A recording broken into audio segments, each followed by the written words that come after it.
Salut à toi, c'est Mike Laurie, j'espère que tu vas bien. Donc là, je suis en pleine promotion d'un bouquin dont j'ai fait la traduction. Ce livre s'appelle Psycho-cybernétique. C'est un livre que j'ai lu des milliards de fois et que je continuerai à lire.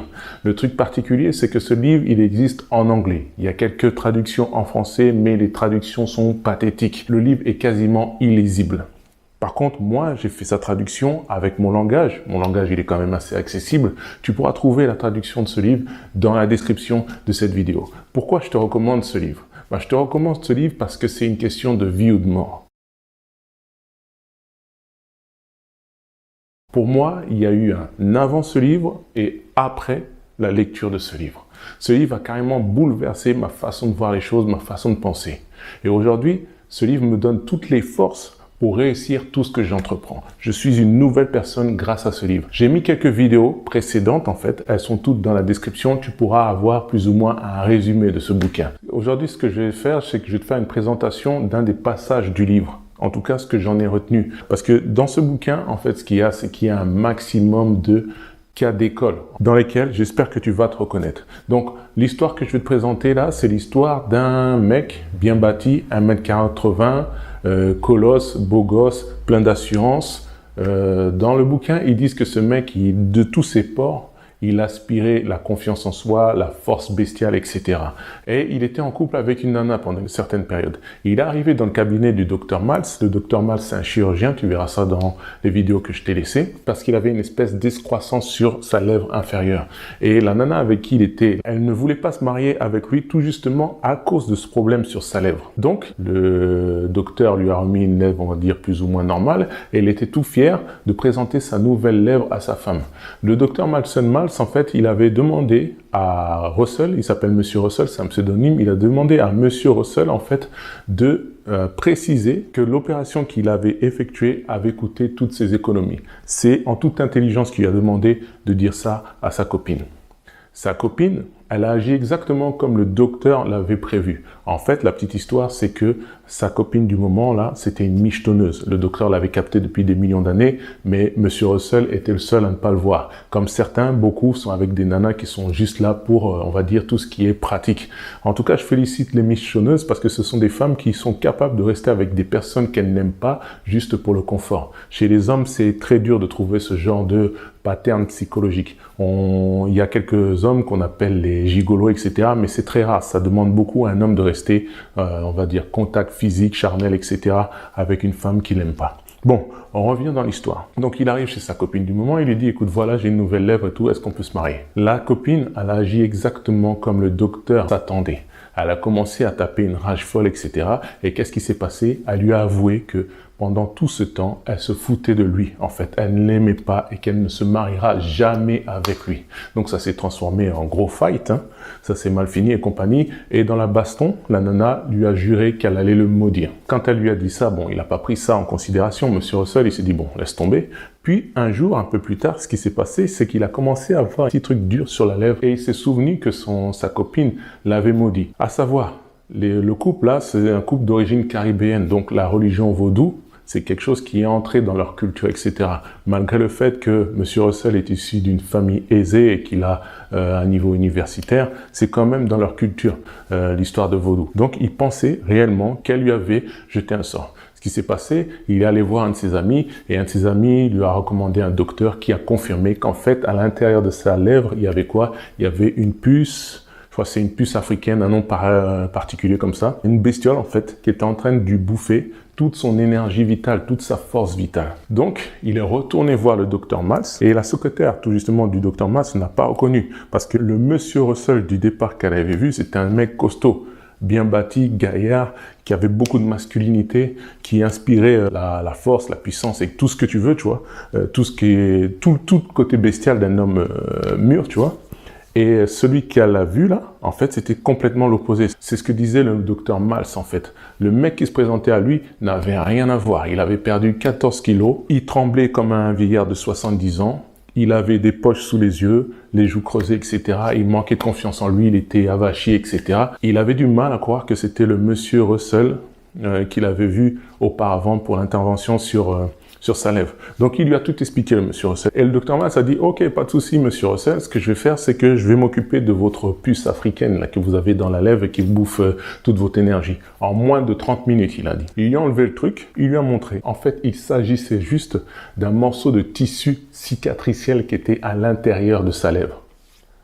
Donc, toutes les histoires de vaudou, etc., qui étaient associées, en gros, c'était carrément du mensonge. Et tout s'était passé dans sa tête. Et quasiment instantanément, dès qu'il a vu la cause de son problème, il a commencé à changer de posture. Il est redevenu droit et tout. Et le docteur Maltz a vu une sorte de vitalité d'un seul coup qui a surgi du personnage. Quelque temps après, le docteur Maltz reçoit une lettre de monsieur Russell dans laquelle il explique qu'il a trouvé une nouvelle copine. En fait, il s'agissait de son amour d'enfance et qu'il était retourné dans sa maison, etc.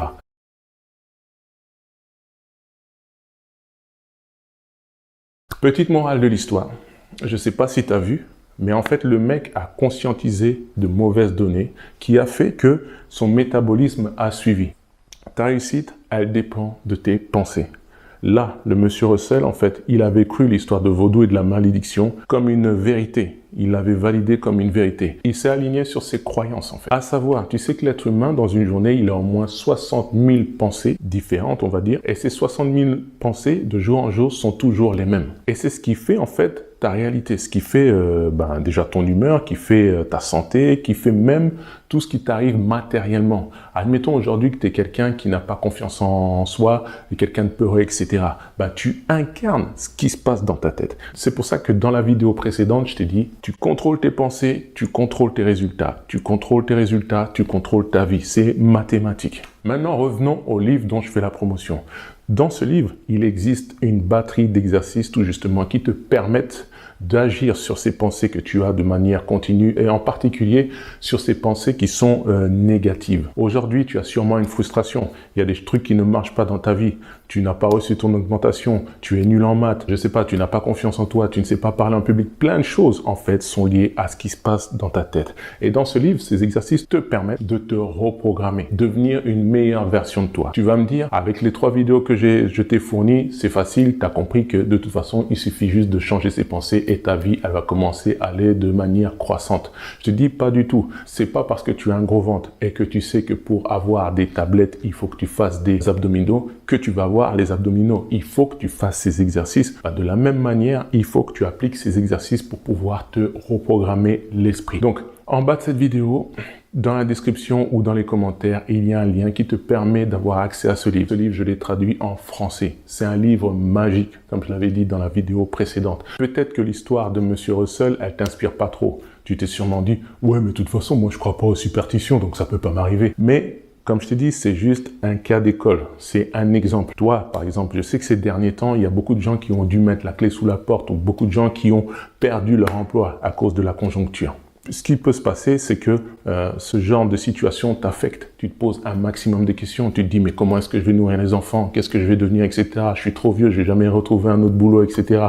Tu te dis, bientôt, je serai sous un pont. Tout justement, ça, c'est une batterie de pensées qui tourne dans ton esprit. Et devine quoi? À force de les ressasser. Et ça, t'en as pas forcément le contrôle parce que les pensées elles reviennent chaque jour après jour. Qu'est-ce qui va se passer? Ça va se matérialiser dans ta vie réelle. Je donne un exemple qui m'incombe moi. En fait, moi, j'ai été viré, je sais même pas combien de fois de boulot. En tout cas, plus de 3 fois. Heureusement que mon mindset n'était pas celui que tu as peut-être actuellement. Ce que je me suis dit, ok, je me suis fait virer. Je sais que je vais partir dans une boucle incessante de dépression, ça je veux pas. Je me suis dit, ok, je me suis fait virer, pas de souci. Tout le monde se fait virer, c'est pas parce que tu es nul, c'est pas parce que tu vaux rien, ça remet pas en question qui tu es, etc. J'ai pris des vacances, 1 mois de vacances, je voulais rien savoir. Je suis allé sur une île avec ma femme et mon enfant. On n'a fait rien d'autre que s'éclater. L'objectif pendant ce mois, c'était de trouver le meilleur endroit où on trouve les meilleures glaces de l'île. Tout simplement. C'était ça le projet. Et je te promets, c'était les meilleures vacances de ma vie. J'aurais pu me tirer une balle, sauter sous un pont et me dire j'ai perdu mon job, etc. Eh ben non. Et qu'est-ce qui s'est passé juste après? J'ai trouvé un nouveau job. Et ça s'est passé exactement de la même manière pour tous les jobs que j'ai loupés. Là, j'ai cette vidéo, je suis sûr qu'il y en a là, ils sont aux urgences, ils ont des baisses de tension de ouf, etc. Je rappelle, tout se passe dans tes pensées. Tu contrôles tes pensées. tu contrôles ta vie. Et comment faire pour te reprogrammer, être au top? Il suffit juste de télécharger le bouquin qui est dans cette description. Ce livre est un livre game changing. Pourquoi je l'ai traduit? Parce que les traductions françaises qui existent par exemple sur Amazon, elles sont déplorables. Je t'invite par exemple en dessous de cette vidéo de mettre des commentaires pour savoir tout ce que tu as appris à partir de ce bouquin et comment est-ce que ça a amélioré ta vie tout simplement.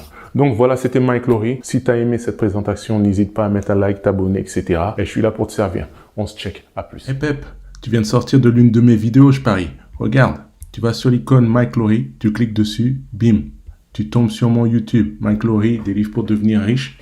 Et là, tu cliques sur Playlist. Sur Playlist, tu as toutes mes vidéos qui sont bien organisées en fonction de ce qui te botte. Genre efficacité, intelligence financière, j'ai oublié un i, c'est pas grave, action, tuto payant, etc. Il y en aura plein d'autres. Donc ce que tu fais, c'est que tu entres dans la playlist, tu auras une batterie de vidéos qui sont liées au thème, tu pourras les regarder une par une. Tu achètes un paquet de popcorn et un peu de coca, tu te fais plaisir. Il n'y a que de la valeur ajoutée dans mes vidéos. Et n'oublie pas, si ça te plaît, tu rajoutes un pouce. Et si ça te plaît pas, ben tu le mets à l'envers. Mais s'il te plaît, quand tu le mets à l'envers, explique-moi pourquoi. Et bien sûr, abonne-toi. Si tu veux être au courant des dernières vidéos, tu cliques sur la cloche par exemple. Si tu peux pas t'abonner, c'est que tu n'as pas de compte Gmail. Tu crées une adresse Gmail bidon et tu reviens sur mes vidéos, tu appuies sur t'abonner. Ok, à savoir, plus j'aurai de followers, plus je donnerai du contenu gratuit. Et tu feras peut-être quelque chose de ta vie. Peace.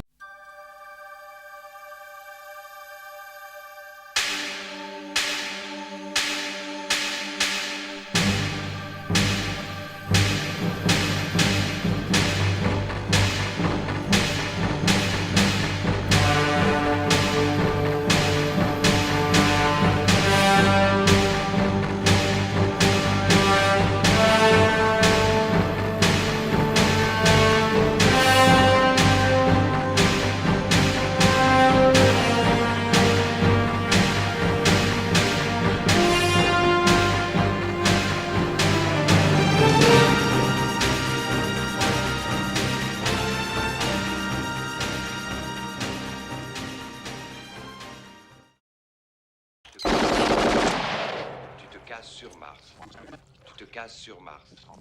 Tu te casses sur Mars.